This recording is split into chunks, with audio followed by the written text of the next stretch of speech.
religious groups are coalescing around the Pope of Rome's emphasis and a document on saving the world from ecological degradation.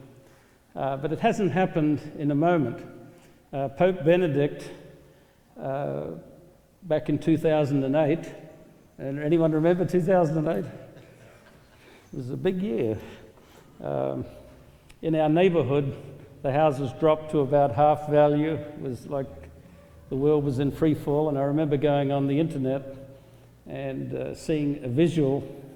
I think it was in Singapore, and you could see ships parked at sea as far as you could see. And I read that 60% of the world's merchant ships were at anchor in 2000. The world economy was broken, and it has not been fixed. Keep that in mind, in case you get too complacent.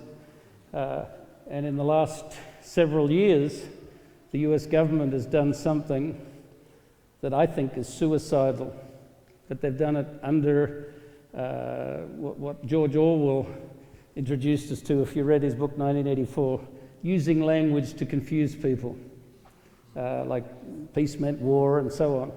And the term quantitative easing doesn't mean anything to most people, but there's been about, by my toting, about $5 trillion created under quantitative easing, and as one Fed expert explained, they're recapitalizing the banks with it. But he was on TV once, this particular board governor, and they said, explain quantitative easing. And he says, well, I'm involved with it, but he says, it's sort of like magic. He says, I sit down at the keyboard and I type in numbers for the bottom line of the banks. They're not even going through the niceties which between the wars Germany did, of printing lots of money until people had to wheelbarrow it around. It's just computer-generated numbers. $5 trillion out of thin air. The US has a big national debt, far bigger than it should be. And I remember when I was a teenager coming to the US in the 60s, late 60s. But I remember reading then that the interest on the national debt was already greater than the receipts from federal income tax. So goodness knows where we are on this now. But that alone means that the day of reckoning is coming quick.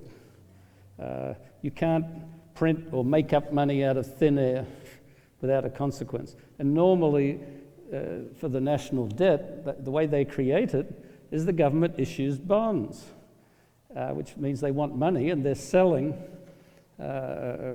money to someone who has money. They're selling a bond, and they might get a $5 million into the Treasury, and they promise to pay back, $5 million, 5.5 million, say, in so many years. They've created a debt, but the money has to come from somewhere. You just don't make it up.